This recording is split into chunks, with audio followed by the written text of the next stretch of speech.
Di balik kilau peradaban manusia tersembunyi kisah-kisah kelam tentang kota-kota yang pernah berjaya, namun kini tinggal puing. 5 nama terukir dalam sejarah bukan karena kejayaannya, melainkan karena kehancurannya yang spektakuler. Kota-kota ini, yang konon dikutuk oleh Sang Pencipta, menjadi pengingat abadi akan batas antara kehendak manusia dan murka ilahi. Dari debu dan abu, kisah mereka berbisik, memperingatkan generasi mendatang tentang harga yang harus dibayar atas pembangkangan dan dosa. Mari kita telusuri jejak kota terkutuk ini, yang nasibnya telah diputuskan oleh tangan Tuhan sendiri. 1. Pompei. Pompei adalah sebuah kota kuno yang terletak di wilayah Campania, Italia. Kota ini memiliki sejarah panjang yang dimulai jauh sebelum kehancurannya secara tragis pada tahun 79 Masehi. Pompei telah berdiri sejak abad ke-7 sebelum Masehi oleh suku Ossi. Awalnya, Pompei merupakan sebuah pemukiman kecil yang kemudian berkembang menjadi kota pelabuhan penting di wilayah Napoli. Pompei pun berkembang menjadi kota yang besar pada masanya. Kota ini juga dikenal yang jauh lebih subur daripada tempat lain, karena Pompei terletak di kaki Gunung Vesuvius, sebuah gunung berapi purba yang merupakan satu-satunya gunung berapi aktif di Eropa. Para petani di kota ini banyak yang menanam anggur dan zaitun. Kesuburan tanah ini merupakan salah satu faktor utama yang mendorong pertumbuhan dan kemakmuran Pompei selama berabad-abad. Meskipun Gunung Vesuvius telah lama menjadi bagian dari lanskap kota Pompei, penduduk kota tampaknya tidak menyadari bahaya yang kelak akan ditimbulkannya. Gunung Vesuvius diketahui telah tidak aktif selama berabad-abad, dan pengetahuan vulkanologi pada masa itu masih sangat terbatas. Kota Pompei merupakan bagian dari wilayah kekuasaan Romawi kuno. Banyak dari masyarakatnya merupakan keturunan Romawi, dan di seluruh wilayah Kekaisaran Romawi kuno, praktik prostitusi memang dilegalkan. Namun Pompei menawarkan sesuatu yang lebih. Diperkirakan ada 35 rumah bordil yang tersebar di kota ini. Di Pompei ada beberapa lupanar, dengan yang paling terkenal disebut Lupanar Grande, yang merupakan satu-satunya rumah bordil besar yang ditemukan di sana. Kata lupanare sendiri berasal dari kata Latin lupa, yang berarti serigala betina, istilah yang juga digunakan untuk para pelacur pada zaman itu. Di dalam Lupanar Grande, ditemukan kamar-kamar kecil dengan lukisan erotis di dinding, yang kemungkinan besar digunakan sebagai semacam menu untuk layanan yang ditawarkan di sana.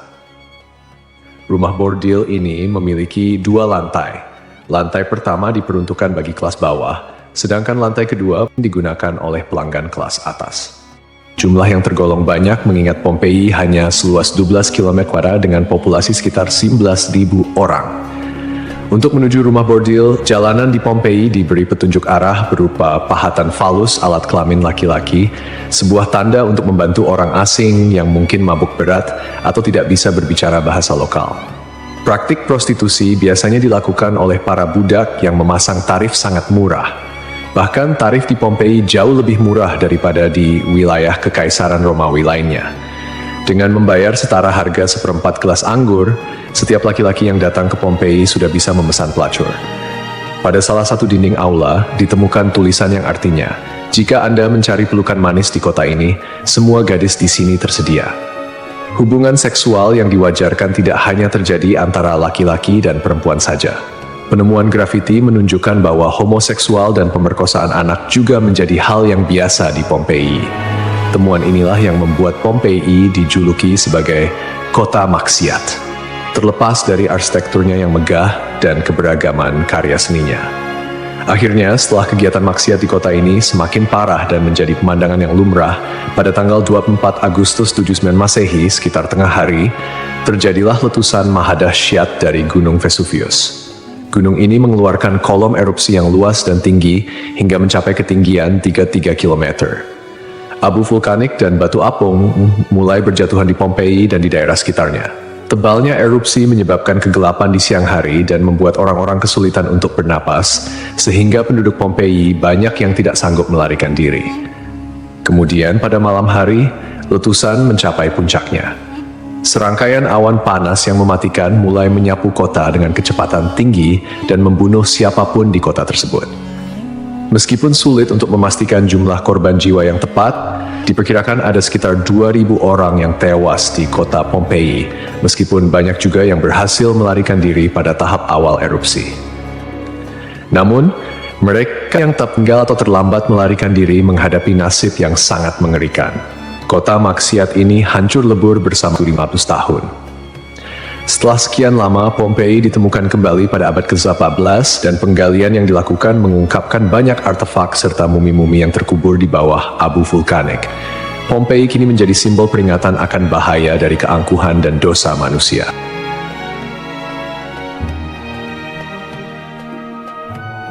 Kisah Desa Legetang. Pada suatu hari di Desa Legetang, warga melihat banyak binatang liar berkeliaran di sekitar jalan desa. Binatang-binatang ini, seperti monyet, kera, babi hutan, dan lainnya, bukan berasal dari daerah tersebut. Setelah diselidiki, ternyata hewan-hewan ini berasal dari Gunung Pengamun-Amun, yang berada agak jauh dari Desa Legetang. Kejadian ini membuat warga khawatir dan mereka bermusyawarah untuk menyikapinya.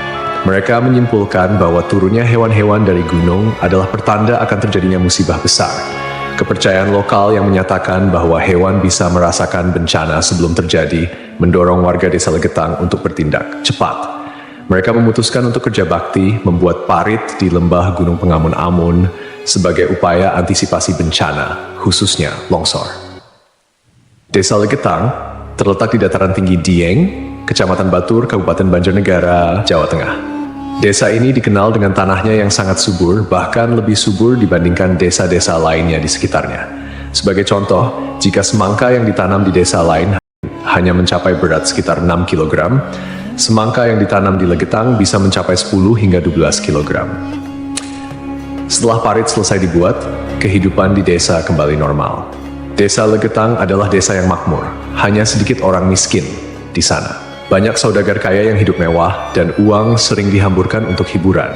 Setiap malam, mereka sering berjudi dan mengadakan berbagai hiburan yang tidak pantas, seperti kesenian lengger yang kadang berujung pada tindakan asusila. Kesenian ini yang hanya dilakukan di desa tersebut menjadi simbol betapa jauhnya masyarakat desa ini dari nilai-nilai agama dan moral. Setiap malam, penduduk Desa Legetang terlibat dalam berbagai bentuk kemaksiatan, termasuk perjudian, mabuk-mabukan, dan seks bebas. Mereka yang tidak terlibat dalam perilaku ini tampaknya membiarkannya, seolah-olah itu adalah hal yang wajar. Beberapa sumber melaporkan bahwa tingkat kemaksiatan di desa ini sangat tinggi, dengan beberapa laporan ekstrem seperti hubungan seksual antara anak dan ibu kandung. Desa Legetang mengalami hujan yang sangat lebat. Cuaca ekstrem ini disertai dengan petir yang menyambar-nyambar dan suara guntur yang menggelegar di langit yang gelap. Tiba-tiba, terdengar suara ledakan yang sangat keras yang dapat didengar hingga ke desa-desa di sekitarnya. Bukan paginya, setelah badai reda, penduduk desa-desa tetangga terkejut mendapati bahwa Desa Legetang telah tertimbun tanah dari puncak Gunung Pengamun-Amun. Tragedi ini menelan korban jiwa 351 orang, termasuk bayi dan balita. Hanya satu orang yang berhasil selamat, yaitu seorang pemuda bernama Suhuri yang sedang berada di luar desa saat kejadian. Secara logika, sulit untuk memahami bagaimana Desa Legetang bisa tertimpa longsoran dari puncak gunung yang jauh dan terpisah oleh lembah serta perkebunan. Penduduk desa telah membuat parit sebagai antisipasi terhadap longsor, tetapi bencana ini tampaknya melibatkan fenomena yang tidak bisa dijelaskan dengan mudah. Ada yang berpendapat bahwa kejadian ini adalah azab dari Allah, karena tidak dapat dipahami secara rasional. Ashabul Ras. Ashabul Ras adalah sebuah kaum yang hidup pada zaman dahulu. Kisah mereka disebutkan dalam Al-Quran sebagai salah satu kaum yang mendapat azab dari Allah Subhanahu wa Ta'ala. Nama Ashabul Ras secara harfiah berarti penghuni sumur atau pemilik sumur. Mereka tinggal di sebuah wilayah yang kini diperkirakan berada di antara Yamamah dan Hadramaut di Jazirah Arab. Kehidupan Ashabul Ras sangat bergantung pada sebuah sumur besar yang menjadi sumber air utama. Tidak hanya menjadi pusat kehidupan, tetapi juga menjadi simbol kemakmuran dan identitas kaum tersebut. Mereka membangun peradaban yang cukup maju di sekitar sumur ini dengan pertanian dan peternakan sebagai mata pencaharian utama. Namun, meskipun telah diberi nikmat berupa sumber air yang melimpah, Ashabul Ras justru menyalahgunakan anugerah tersebut.